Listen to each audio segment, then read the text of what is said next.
रतनगढ़ नगर पर चंद्रगुप्त नामक राजा का शासन था। राजा के 4 पुत्र थे, जिनमें बड़ा बेटा मदन सेन सबसे वीर, प्रतापी और सुंदर था। उसकी पत्नी चंद्रप्रभा भी अत्यंत सुंदर और गुणवान थी। वह स्वयं को किसी अन्य स्त्री से कमतर नहीं समझती थी।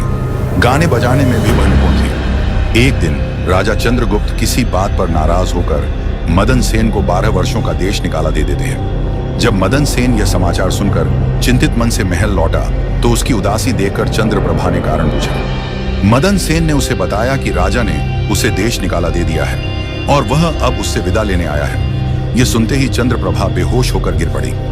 मदन सेन ने जैसे तैसे उसे होश में लाया। होश में आते ही चंद्रप्रभा ने रोते हुए कहा, आप मुझे अकेला छोड़कर कैसे जा सकते हैं? मैं आपके बिना जीवित नहीं रह सकती। मैं भी आपके साथ चलूंगी। पहले तो मदन सेन ने उसे समझाने का प्रयास किया कि परदेश के कष्ट वह सहन नहीं कर पाएगी, लेकिन जब चंद्रप्रभा ने अपनी दृढ़ता दिखाई तो उसने भी यह तय किया कि अपनी पत्नी को साथ लेकर जाएगा।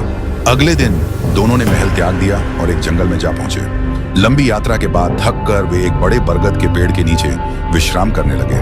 ठंडी हवा के झोंकों से उन्हें नींद आ गई, लेकिन तभी एक विषैले सांप ने चंद्रप्रभा को डस लिया।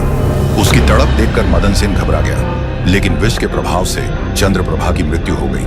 अपनी पत्नी की मृत्यु से दुखी होकर मदन सेन जोर जोर से रोने लगा। उसने सोचा कि अब उसके जीवन का कोई अर्थ नहीं रह गया है। उसने चंद्रप्रभा की चिता तैयार की और यह निर्णय लिया कि वह भी अपनी पत्नी के साथ जल मरेगा। उसी समय भगवान शिव और माता पार्वती पृथ्वी लोक का भ्रमण कर रहे थे। पार्वती ने मदन सेन के करुण विलाप को सुना और शिवजी से अनुरोध किया, प्रभु, इस दुखी मनुष्य की सहायता कीजिए। इसका दर्द मुझसे सहा नहीं जा रहा। शिवजी ने पहले संकोच किया, लेकिन पार्वती के आग्रह पर दोनों मदन सेन के पास पहुंचे। शिवजी ने उससे पूछा, हे युवक, तुम इतना क्यों रो रहे हो? मदन सेन ने रोते हुए अपना दुख बताया। उसने कहा, मेरे पिता ने मुझे देश निकाला दिया और अब मेरी पत्नी सांप के डसने से मर गई। मैं उसके बिना जीवन नहीं जी सकता, इसलिए अपनी पत्नी के साथ चिता में जलकर मरने का निर्णय लिया है। शिवजी ने उसे समझाते हुए कहा, राजकुमार, यह संसार नश्वर है।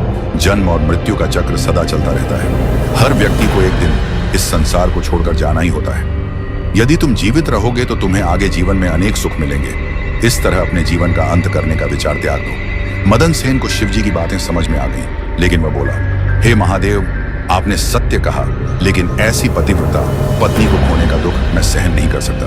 यह सुनकर माता पार्वती ने शिवजी से प्रार्थना की कि वह चंद्रप्रभा को पुनर्जीवित कर दें। शिवजी ने पार्वती की बात मानी और अपने त्रिशूल से चंद्रप्रभा को पुनर्जीवित कर दिया। अपनी पत्नी को फिर से जीवित देखकर मदन सेन की खुशी का ठिकाना नहीं रहा। उसने भगवान शिव और माता पार्वती का आभार व्यक्त किया और अपनी पत्नी के साथ नए जीवन की शुरुआत करने का संकल्प लिया।